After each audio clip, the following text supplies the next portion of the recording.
어떤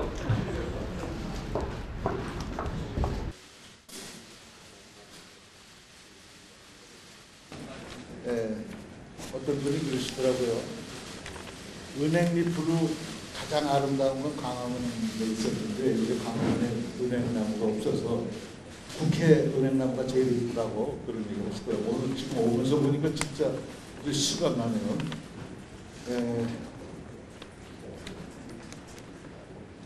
오늘은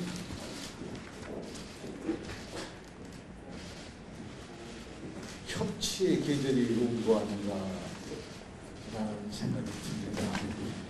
만취이기도 하지만 결실의 계절이기도 한다면 지금 이 시간에 아마 똑같은 시간 안에 원내대표들하고 대통령과의 여야정 협치의 첫번 모임이 있는 것 같습니다. 우리는 세 번째 만나는 것인데 첫 번째 만남을 안철 이름 짓는 모임이라고 생각해도 정식으로 만나는 게 두 번째입니다. 오늘은 좀 알맹이 있는 격식 없이 대화합니다만 좀 결론이 어느 정도 나는 그런 결실이 있는 모임이 됐으면 합니다.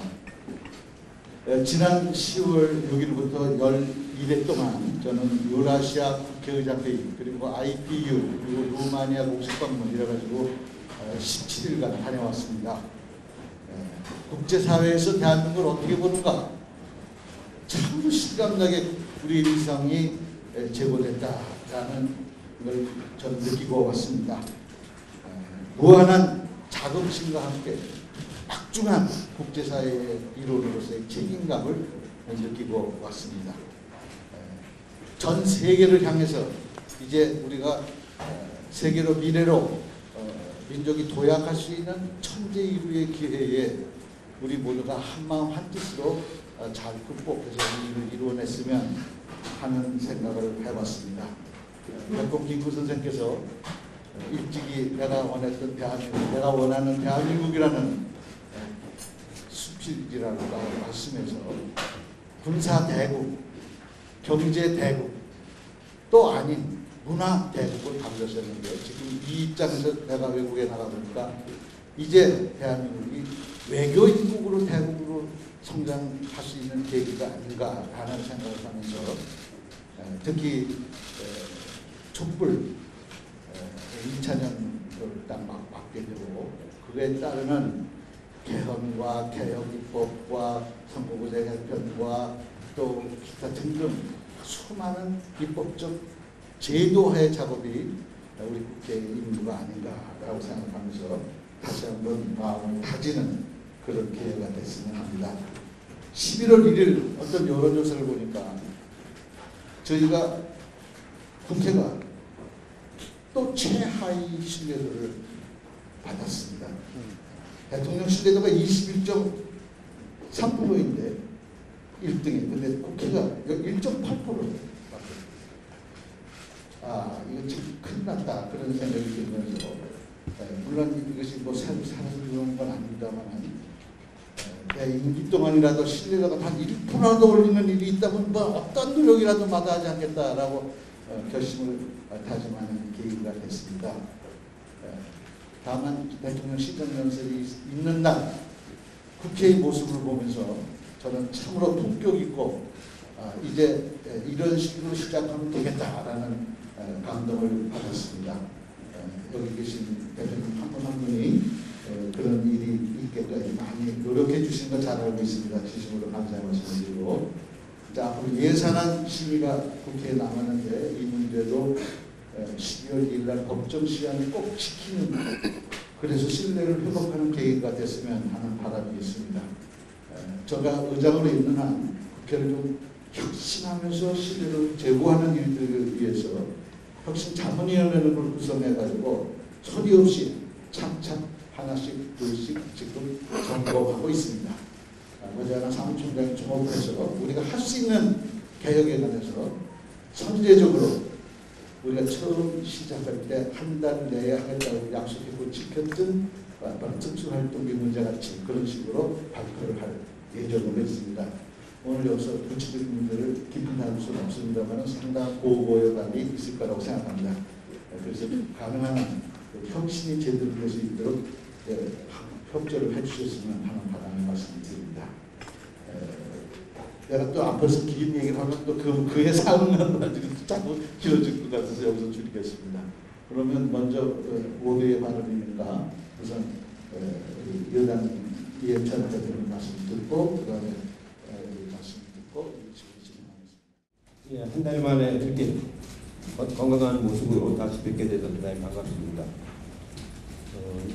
오늘부터 이제 본격적으로 예산안 심의가 이제 들어갔는데 470조 5천억 그 예산입니다. 그동안에 우리나라 세수 증가율보다 예산 증가율이 훨씬 낮았습니다. 세금 거치는데 편성해서 예산으로 제대로 쓰지 않고 올해도 20조 이상 더 거칠 거라고 지금 전망이 됩니다. 그래서 세수 증가율하고 예산 증가율이 항상 같이 가져야 그 재정이 정상적으로 집행이 되는데 그러지를 못했습니다. 이번 예산을 잘 심의를 해서 재정이 실제 경제 발전에 도움이 되도록 그렇게 해야 될 것 같습니다. 예산안을 가지고 여야가 충분히 논의를 해서 좋은 예산이 되도록 그렇게 해야 될 것 같습니다. 이번 예산안 중에 특징이 하나 있다면은 국방 예산이 평균 예산 증가율보다 훨씬 높습니다. 8.4%인가 그런데 일반 평균적인 증가율보다 훨씬 높게 이렇게 잡았기 때문에 앞으로 그걸 가지고 우리가 해야 할 그 고도화 사업을 많이 집행하는 그런 예산이라는 점을 말씀드리고 각 당에 많은 협조를 부탁을 드리겠습니다.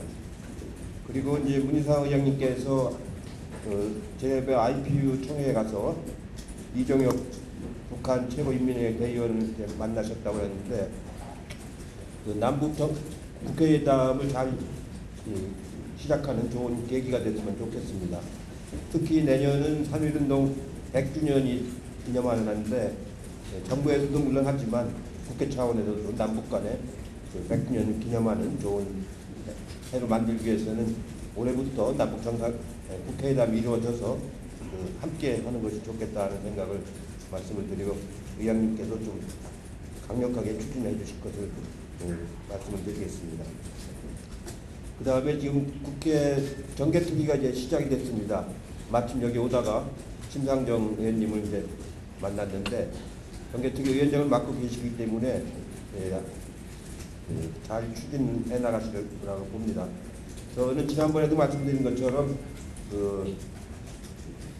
연동형 비례제를 도입을 해서 비례성이 제대로 발휘되도록 하는 거에 기본적으로 저희 당은 동의하는 입장입니다. 다만 이제 의석수를 어떻게 할 건가 이런 것들은 여러 가지를 고려해서 판단해야 되는데 정개특위에서 심도 있게 잘 다뤘으면 좋겠다는 말씀을 드리고요. 그 다음에 이제 판문점 선언 비준안이 이제 국회에서 이루어져야 되는데 사실은 평양선언은 판문점 선언의 그 연장선상에 있는 거기 때문에 판문점 선언을 국회에서 비준 동의하면은 평양선언은 따로 안 해도 되는 선언입니다. 그래서 판문점 선언 기준을 자꾸 늦출수록 뭐라고 그럴까요? 남북관계에 좋지 않은 영향을 미치기 때문에 가능한 한 이번 정기국회에서 매듭을 졌으면 하는 말씀을 드립니다. 그 외에도 우리 사법부가 이렇게까지 심하게 농단을 부렸을 거라고 예상을 못했는데 임종원 사무처장이 구속돼 갖고 기소가 될 즈음에 이제 왔는데 아마 여러 가지 사안들이 많이 있는 것 같습니다. 이런 사법부에 대해서 어떻게 할 거냐? 특별재판부를 구성을 해서 공정한 판결이 나도록 여야가 함께 했으면 좋겠다는 말씀을 드립니다. 마지막으로 세종시의 국회의사당을 이제 만들어야 되는데 이제 필요한 말하자면 용역을 이행하는 그런 예산이 작년에 2억이 배정이 됐는데 아직도 이제 국회에서 그걸 처리를 못하고 있어서 여러 번 말씀을 드립니다만 실제로 공무원들이 예결위 때 많이 올라오지 않습니까? 그러니까 해당되는 경제부처라든가 이런 그 예결위 같은 거 할 적에는 그 세종시에 가서 또 하고 여기서도 하고 본회의 때는 사실 공무원들이 많이 안 올라오거든요. 그러니까 본회의 처리한 그 안건은 이제 여기서만 처리하면 되고 상임위하고 예결위 할 수 있는 그런 시설을 세종의사당으로 만들면 될 것 같습니다. 사무총장님도 그렇고 의장님 각별하게 관심을 가지고 기울여 주셨으면 좋겠습니다. 이상입니다. 앞에 이제 정책 문제들이 많고, 이저 가을이 깊어가는데 낙엽을 한 번 더 밝게 해주셔서 감사합니다.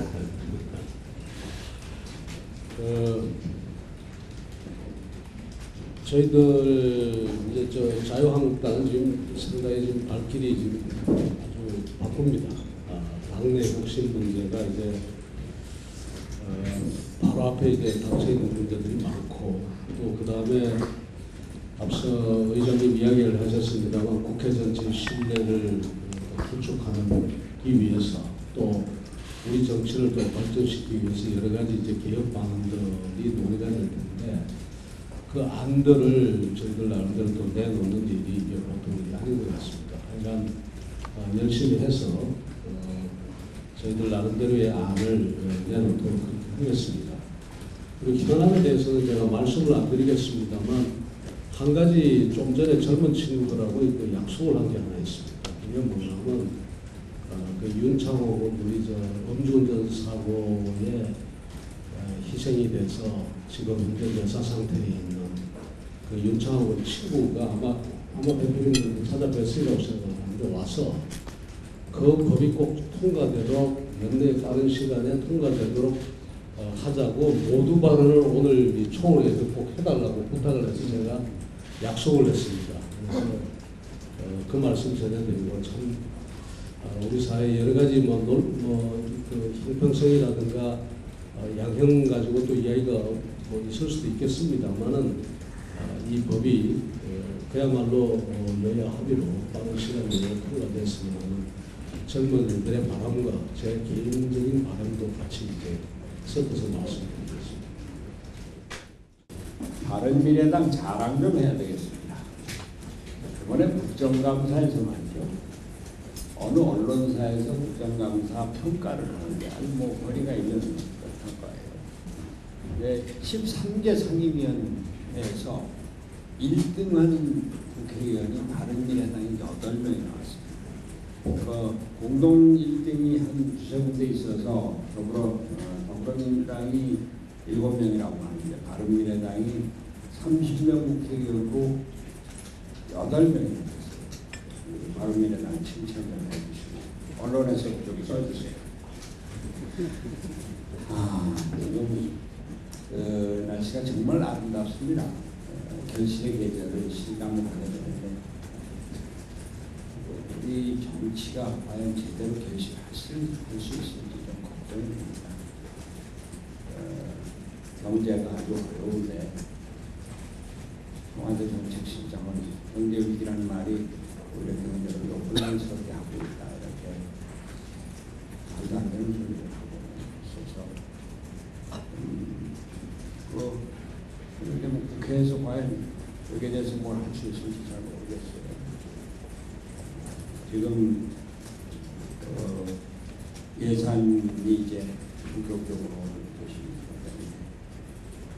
그거가 좀 제대로 권능을 갖고 예산 심의를 할 수 있으면 좋겠다 하는 생각입니다. 우리나라 예산이 470조라고 하는데 오늘 제가 보고받은 거로는 우리 당에서도 뭐 예산 조정 삭감하는 게 한 10몇 조 이런 정도밖에 안 돼요. 미국 같은 경우에는 예산안을 국회에서 주도적으로 만들고 하는데 대통령 중심제니까 청와대에서 만든다라고 하지만 실제로 국회에서 예산을 심의 조정한다고 하는 게 아주 극히 470조에서 10몇 조 깎는다고 하는데 그 얼마나 되겠습니까? 그런 우리나라 권력 구조에 근본적인 문제가 있다. 한반도 평화 관련해서 트럼프가 이런말 저런말 하면서 국민 간에 뭐 잘 되고 있다라고 하지만 다른 한편으로는 비핵화 2년이 걸리면 5개월이 걸리면 5년이 걸리면 5개월이 걸리면 상관안한다 이렇게 또 늦추고 있고 하면서 우리 의장님께서 IPU가 거듭하셔서 이종혁 씨를 만나서 좋은 말씀을 나누고 있다고 하지만 과연 국회가 과연 우리가 무슨 일을 할 수 있을까 하는 생각이 자꾸 듭니다. 그것과 관련해서 예찬 대표께서 지금 희망적인 말씀을 해주셨는데 선거법 개정 관련해서 연동형 비례대표 제도를 기본적으로 논의를 한다는 말씀. 국회 권능의 강화를 위해서도 선거법 제도의 개편이 꼭 필요하다. 의장님과 또 예찬 대표를 비롯한 더불어민주당 또 김병준 대표를 비롯한 자유한국당에서 자꾸 말씀을 예전 대표께서 판문점 선언 비준 동의안을 말씀을 하셨는데 어차피 국회에서 비준 동의가 처리되겠습니다. 이거는 평양선언을 대통령이 일방적으로 비준한 일은 법학자가 기망해놨습니다. 청와대에서 비준 동의안 철회하고 어차피 지금 개성 남북철도 연결 사업들이 미국의 제재 때문에 안 되지 국회에서 동의를 안 해줘서 안 되는 게 아니지 않습니까? 남북 선언은 정상 간의 선언으로 거기에 따른 이제 구체적인 예산이 나올 때 그거는 국회에서 비준 동의를 하든지 예산으로 비준을 하든지 사법농단과 관련한 특별제 그것에 대해서 바른미래당이 만회한다 이런 얘기들을 많이 하시는데 저는 그렇습니다. 민주정당이면 다양한 의견이 있을 수 있고 또 지도부에서 이건 우리 의견들이 이렇다라고 얘기를 해서 어떤 할수 있고 그런데 그러나 또 그 당 전체 의견이 이거는 입법부가 사법부 권한을 자칫 훼손하는 이런 게 돼서는 안 된다. 그건 위헌 가능성이 있기 때문에 우선 사법부에서 그러면 중앙지법에서 또 고등법원에서 원장이 법관회의를 거쳐서 우리가 양승태 대법원장 및 그 관련되는 사람들하고는 재판부 구성을 하지 않겠다. 그런 방안을 만들 수 있을 겁니다. 김명수 대법원장은 그것을 위한 인원 충원 문제 같은 것을 도와주고 해서 사법부에서 독자적으로 사법부의 독립성과 자주성을 지킬 수 있는 방안을 만들기를 그렇게 바랍니다. 지금 김병준 대표께서 말씀을 하셨다시피 윤창호 군이 지금 내사 상태로 4개월 된다는 게 4개월인데 그 지역구가 저희당의 하태경 최고위원입니다. 저희당에서 일하고 얘기를 하고 하태경 최고가 도로교통법과 또 특가법 이것을 개정안을 지금 제출하고 있는데 쟁점 법안이 아닌 만큼 정치적으로 쟁점이 있는 것은 그 시간이 빨리 정권 끝나고 하더라도 이것은 이번 정기국회에서 반드시 통과되도록 하시길 바라겠습니다. 감사합니다. 우리 당에서는 예산 조정 삭감하는 게 많지. 밥만 먹지 말고 결론을 내는 회의가 됐으면 좋겠어요. 우리 의장님께서 알맹이가 있는 모임이 됐으면 좋겠다는 말씀 전적으로 동감입니다. 삼김시대를 이렇게 돌이켜 보면은 그분 지도자들이 만나면 방향이 정해지고 그다음에 결론이 났잖아요.